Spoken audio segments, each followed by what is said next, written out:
नमस्कार दोस्तों, स्वागत है आपका हमारे YouTube चैनल पे विजन सक्सेस क्लासेस। आज हम पढ़ने वाले हैं पाचन तंत्र से संबंधित पार्ट 7, जिसमें कि हम छोटी आंत स्मॉल इंटेस्टाइन से संबंधित अध्ययन करेंगे। इस वीडियो को स्टार्ट करने से पहले मैं डॉक्टर त्रिलोकचंद जागीर आपसे अनुमति चाहता हूँ इस वीडियो को स्टार्ट करने की। तो आज हम पढ़ते हैं छोटी आंत, जिसे कि आप स्मॉल इंटेस्टाइन कहते हैं। मैं आपसे एक छोटी गुजारिश करना चाहता हूँ कि हमारी वीडियो को लाइक कीजिए, सब्सक्राइब कीजिए, शेयर कीजिए और ज़्यादा से ज़्यादा इसे चर्चा में लाने का प्रयास कीजिए। चलिए आज हम स्टार्ट करते हैं छोटी आंत, जिसे कि आप स्मॉल इंटेस्टाइन भी कहते हैं। स्मॉल इंटेस्टाइन में कहते हैं, ये ध्यान रखिए कि स्मॉल इंटेस्टाइन जिसे इससे संबंधित प्रश्न आपसे कैसे पूछे जाते हैं, उससे हम चर्चा करते हैं। तो स्मॉल इंटेस्टाइन से संबंधित प्रश्न आपसे ये पूछा जाता है कि जनरली बच्चों में कंफ्यूजन रहती है कि जो बड़ी प्रश्न ये पूछा जाता है कि आपके शरीर में कौन सी आंत सबसे बड़ी होती है। बच्चों को ऐसा लगता है, जो स्टूडेंट्स एस्पायरेंट्स तैयारी कर रहे हैं उनको ऐसा लगता है कि बड़ी आंत नाम से पता पड़ रहा है बड़ी होगी तो बड़ी आंत ही बड़ी होगी। ऐसा नहीं होता, छोटी आंत आपके पास बड़ी होती है। इस चीज को ध्यान रखिए कि छोटी आंत की जो लंबाई होती है 6 मीटर तक होती है और इसकी जो चौड़ाई होती है वो 2.5 सेंटीमीटर तक इसकी चौड़ाई होती है। ये ध्यान रखिएगा। इससे संबंधित प्रश्न आपसे पूछा जाता है कि छोटी आंत है, छोटी आंत की लंबाई 6 मीटर होती है और इसकी जो चौड़ाई होती है वो 2.5 सेंटीमीटर होती है।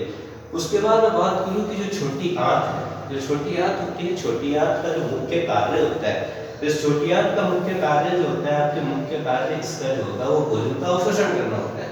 भोजन का अवशोषण करना होता है। ये ध्यान रखिए, इससे संबंधित प्रश्न आपसे पूछा जाता है कि भोजन के अवशोषण करने में मुख्य भूमिका कौन निभाता है। तो भोजन का अवशोषण करने में मुख्य भूमिका आपकी छोटी आंत निभाता है, जिसे आप स्मॉल इंटेस्टाइन भी कहते हैं।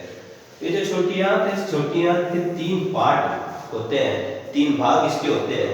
तो छोटी आंत इसके 3 भाग, जिसे कि आप फर्स्ट भाग जो होता है इसका ड्यूडेनम कहते हैं, जिसे ड्यूडेनम कहा जाता है। इसका जो दूसरा पार्ट होता है जिसे कि आप जेजुनम कहते हैं। जो तीसरा भाग है जिसे कि आप इलियम कहते हैं। ये ध्यान रखिए कि जो छोटी आंत है स्मॉल इंटेस्टाइन के 3 पार्ट होते हैं, ड्यूडेनम, जेजुनम और इलियम। ड्यूडेनम, जेजुनम और इलियम से संबंधित प्रश्न आपसे पूछे जाते हैं कि जो आपका आमाशय है, ये ध्यान रखिए कि आपसे प्रश्न ऐसा पूछा जाता है, जो आमाशय है, आमाशय और जो आपकी स्मॉल इंटेस्टाइन है, जो स्मॉल इंटेस्टाइन का ऐसा कौन सा भाग होता है, ऐसा कौन सा भाग है जो आमाशय और स्मॉल इंटेस्टाइन को जोड़ता है, तो उसको ड्यूडेनम कहा जाता है। ऐसा कभी-कभी आपसे प्रश्न ऐसा भी पूछा जाता है, जो स्मॉल इंटेस्टाइन उसका प्रथम भाग कौन सा होता है, तो ध्यान रखिए ड्यूडेनम उसका प्रथम भाग होता है। अंतिम भाग से संबंधित आपसे कोई प्रश्न पूछा जाता है कि जो इलियम है उसका अंतिम भाग होता है। इस चीज को ध्यान रखिए कि आमाशय और छोटी आंत इनको जोड़ने का कार्य जो होता है वो आपके ड्यूडेनम का होता है। आपसे कभी-कभी ऐसा प्रश्न जो ड्यूडेनम है, ड्यूडेनम नहीं देख करके आपसे प्रश्न इस प्रकार से पूछा जाता है कि जो आपके पास आमाशय होता है, आमाशय जिसकी की स्ट्रक्चर कुछ इस प्रकार से होती है, ऐसे कुछ स्ट्रक्चर होती है। तो ध्यान रखिए कि इस आमाशय के आपके 3 पार्ट होते हैं, जिसे आप कार्डियक, फंडस और पाइलोरस कहते हैं। ये ध्यान रखिए कि प्रश्न कभी-कभी इस प्रकार से पूछ लिया जाता है कि स्मॉल इंटेस्टाइन का ऐसा कौन सा भाग है जो आपके आमाशय से जुड़ता है। तो ये ध्यान रखिए कि एक पाइलोरस भाग जो होता है आमाशय का, जो लास्ट भाग होता है, कि लास्ट भाग ही आपके स्मॉल इंटेस्टाइन को जोड़ता है। तो प्रश्न इस प्रकार से पूछा जाए कि ड्यूडेनम होता है, तो ड्यूडेनम भी आपके पास सही है। या फिर ऐसा पूछ लिया जाए कि आमाशय का अंतिम भाग जिसे आप पाइलोरस कहते हैं, ये पाइलोरस भी आपके स्मॉल इंटेस्टाइन को जोड़ता है। उसके बाद मैं बात करूं कि जो आपके इलियम है, जो आप जेजुनम से संबंधित प्रश्न ज्यादा पूछे नहीं जाते। इलियम की हम बात करूं तो जो इलियम होता है, इलियम के अंदर आपके पास विलाई उपस्थित होते हैं। ये जो विलाई होते हैं, ये विलाई का काम क्या होता है? आप बोल रहे हैं कि भोजन का अवशोषण करता है, इसका मुख्य कार्य भोजन का अवशोषण करना। तो ये भोजन का अवशोषण क्यों करता है? भोजन का अवशोषण इसलिए करता है क्योंकि स्मॉल इंटेस्टाइन है, उसके जो इलियम भाग है, इस इलियम में विलाई पाए जाते हैं। ये विलाई ही होते हैं जिसे आप आंत्र रसांकुर भी कहते हैं। ये ध्यान रखिए कि आंत्र रसांकुर भी कहते हैं। ये आंत्र रसांकुर जो होते हैं, आंत्र रसांकुर भोजन का अवशोषण करवाने में मुख्य भूमिका निभाते हैं। तो ध्यान रखिए कि विलाई के अंदर आप जो विलाई है आपके इलियम के अंदर पाया जाता है। इससे संबंधित आपसे भी प्रश्न पूछा जाता है। उसके बाद मैं बात करूं कि जो आपके पास जो आपकी स्मॉल इंटेस्टाइन है, तो ध्यान रखिए कि जो स्मॉल इंटेस्टाइन होती है, इन स्मॉल इंटेस्टाइन का जो ड्यूडेनम वाला पार्ट होता है जिसे कि हम बात कर रहे हैं, ये आपके लार्ज इंटेस्टाइन है, उसके बाद जो स्मॉल इंटेस्टाइन आपके एंड में जाती है। तो ये ध्यान रखिए कि इसकी यहाँ आपके आमाशय चालू हो जाता है।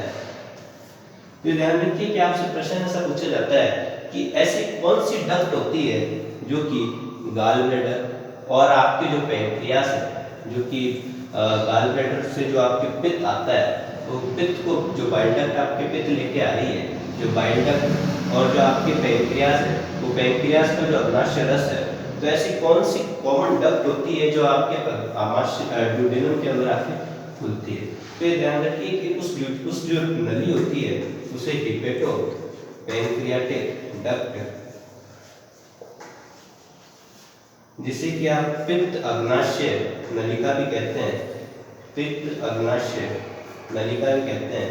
ये ध्यान रखिए कि सबसे भी ऐसा प्रश्न पूछा जाता है कि पित्त रस और अग्नाशय रस, इन दोनों से जो कॉमन नली होती है, जो आपकी जो सामान्य नली होती है, उस सामान्य नली से संबंधित प्रश्न पूछा जाता है कि पित्त और अग्नाशय नली जो आपके हिपेटोपैंक्रियाटिक डक्ट है, ये हिपेटोपैंक्रियाटिक डक्ट होती है जो आपके ड्यूडेनम में कॉमन रूप से खुलती है। तो इससे संबंधित प्रश्न आपसे इसी प्रकार से पूछे जाते हैं।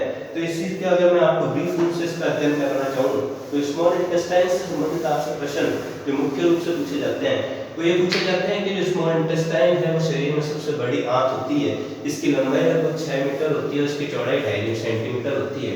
इसको आप ध्यान रखिए। इससे संबंधित most of the question exams में यही पूछा जाता है कि जो आपके शरीर में छोटी आंत जो होती है उसकी लंबाई सबसे ज्यादा होती है। दूसरा सबसे महत्वपूर्ण प्रश्न ये पूछा जाता है कि छोटी आंत का मुख्य कार्य क्या होता है, तो भोजन का अवशोषण करना होता है। ये भोजन का अवशोषण करते हैं, तो इस चीज को ध्यान रखिए कि भोजन के अवशोषण में मुख्य भूमिका जो आपके आंत रसांकुर होते हैं, ये आंत रसांकुर आपकी मुख्य भूमिका निभाते हैं।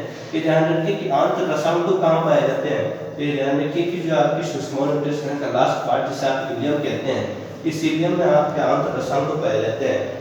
इस चीज को ध्यान रखिए। उसके बाद आपसे महत्वपूर्ण प्रश्न ये पूछा जाता है कि जो आपकी आमाशय है, आमाशय को स्मॉल इंटेस्टाइन से कौन जोड़ता है, तो आपको ये पूछा जाता है कि जो आमाशय का लास्ट पार्ट होता है, जैसा कि मैंने आपको पाइलोरस बताया, तो आपको कभी-कभी ये पूछ लिया जाता है कि पाइलोरस स्मॉल इंटेस्टाइन से जोड़ता है, या फिर ऐसा बोल दिया जाता है कि जो आपकी जो ड्यूडेनम होता है वो आपको आमाशय से जोड़ता है। तो ये था हमारा पाचन तंत्र से संबंधित पार्ट है, जिससे कि आप स्मॉल इंटेस्टाइन से हमने अध्ययन किया। धन्यवाद दोस्तों।